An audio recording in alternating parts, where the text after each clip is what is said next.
Alright, welcome back to the LS Swap Fiero build. I was finally able to free up the hoist, so I think now we can finally move this thing over here, start checking it out, and come up with some sort of game plan for this thing, because there's still a lot of stuff that I'm a little wishy-washy about. That's why they call me Wishy-Washy Joshy. Actually, don't call me that. Don't ever call me. Stop. Don't type. Anyway, moving on from that, so that you guys forget it. Some of the things that we need to go over are, first, make sure the subframe is still good. It should be good. It should come out pretty easy, because I just had it out, I don't know, within this decade. Because when I first bought the car, it had a bad clutch in it, and it came with the clutch, so we dropped the cradle and put a new clutch and flywheel and everything in it. So that should come apart pretty good. We'll probably get to that in the next video with the car.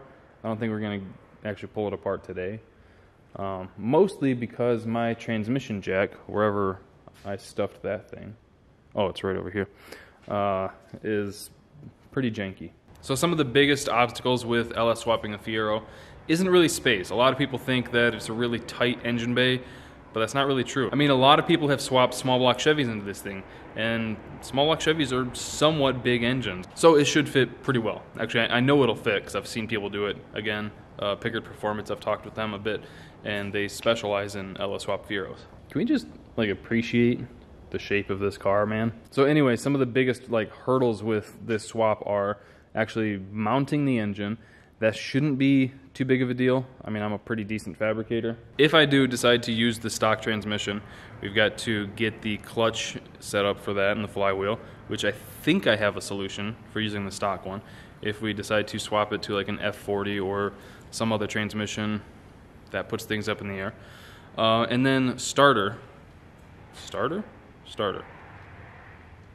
And then starter, because the LS4 doesn't have the mounting bosses for the starter, like every other LS does right there. Now, someone commented on one of the last videos with the car to check out Fanatic builds. He's doing an LS4 swapped, is it a GTB? Something like that. He built an adapter plate that bolted to the back. Let me show you.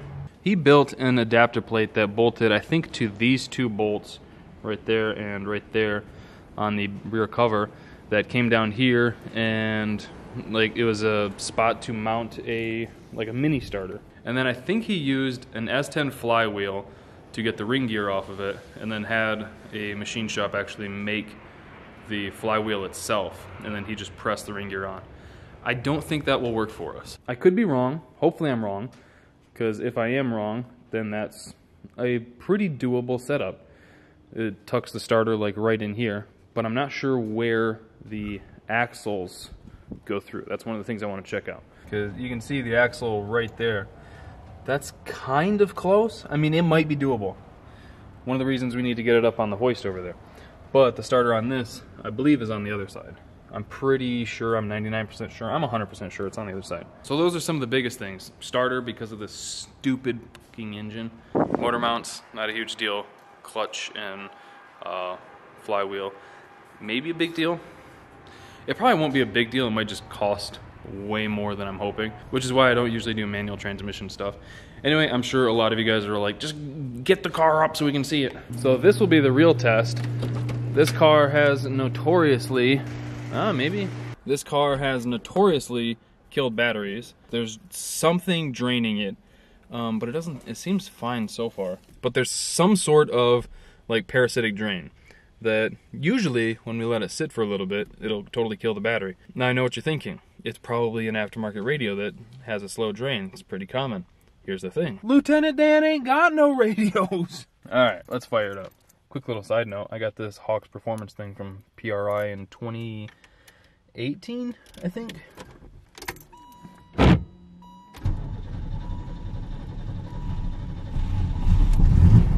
Wow. Wow. All right. Check this out.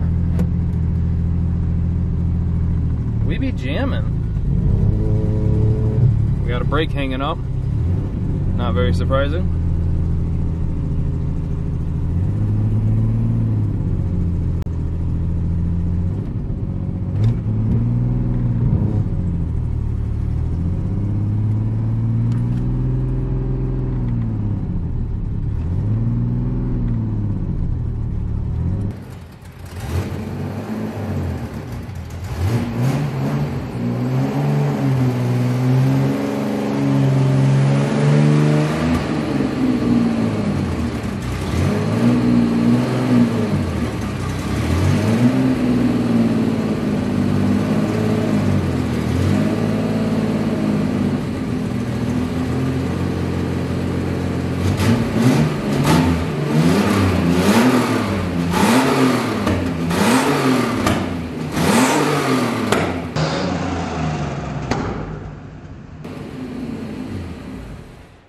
I can't believe this thing runs at all on this gas. This gas has got to be 4 or 5 years old. Let's get that kicked under, and we'll get this bad boy lifted up. Too far.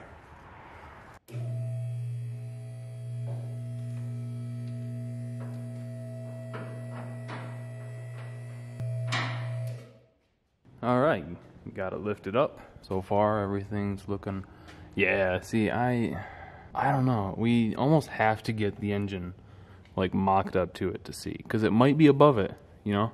It might be above it. That's not ideal. I mean, we can fix it. We can fix it for sure. Yeah, that's not too bad. And up here, things up here are looking okay. These springs are having a time, huh? Looks like that upper ball joint was replaced. That side too, perhaps? That's cool. So yeah, if you've ever been curious about a Fiero's cooling system, right here is one radiator pipe going along this side, and then the other one is over here. And they go the whole length of the vehicle to the radiator up front. Pretty wild, huh? Yeah, here's the starter, that big boy right there. Got a lot of grass on it too. Let's see. Oh. Oh, maybe not. Oh, ruh-roh.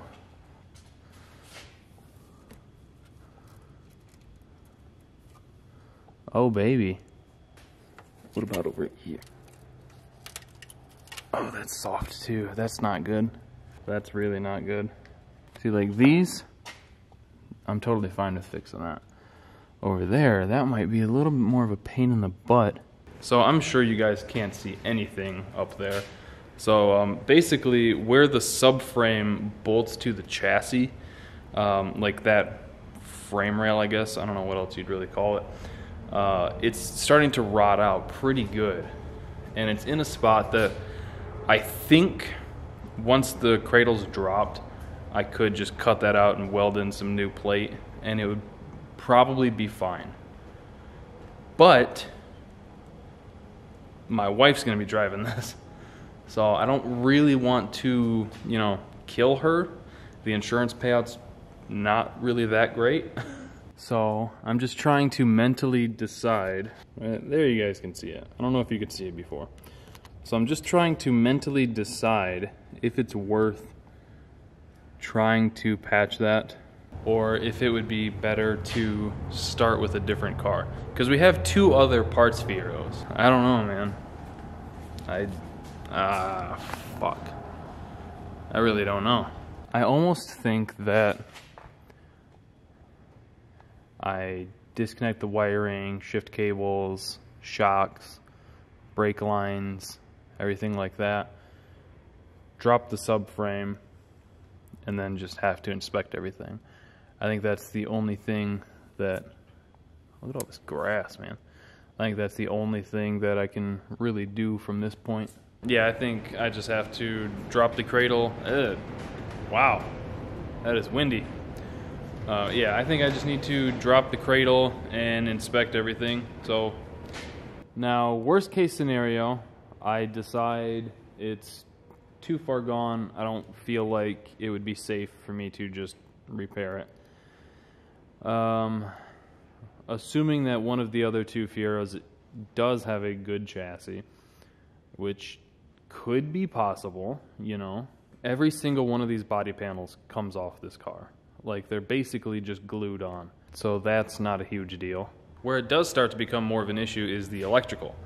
I don't know anything about those other cars.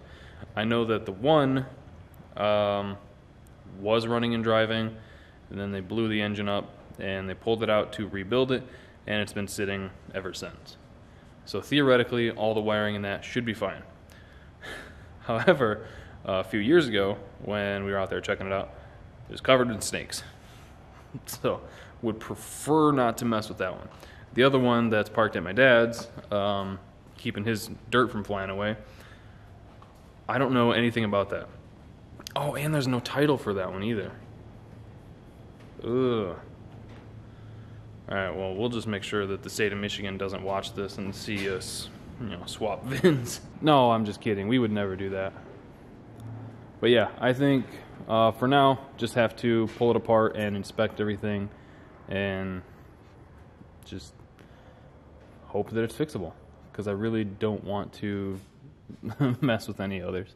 Like, I'm pretty confident that I could plate and reinforce all this and make it stronger than it was from the factory. Did I just make myself bleed punching that? I think I just cut myself punching that. Alright, well, unfortunately, that's kind of it for this video. Because I'm not going to have time to get it all pulled out and inspected and stuff in this video. So, I don't know. Stay tuned to see what we decide to do. So I hope you guys enjoyed the video. Thank you for watching. I think regardless, there's going to be an LS swapped Fiero on the channel. So whether it's this one or a different one, I don't know. So like I said, stay tuned. Hope you guys enjoyed the video. Thank you for watching. Thank you for subscribing and clicking that bell. We'll see you next time.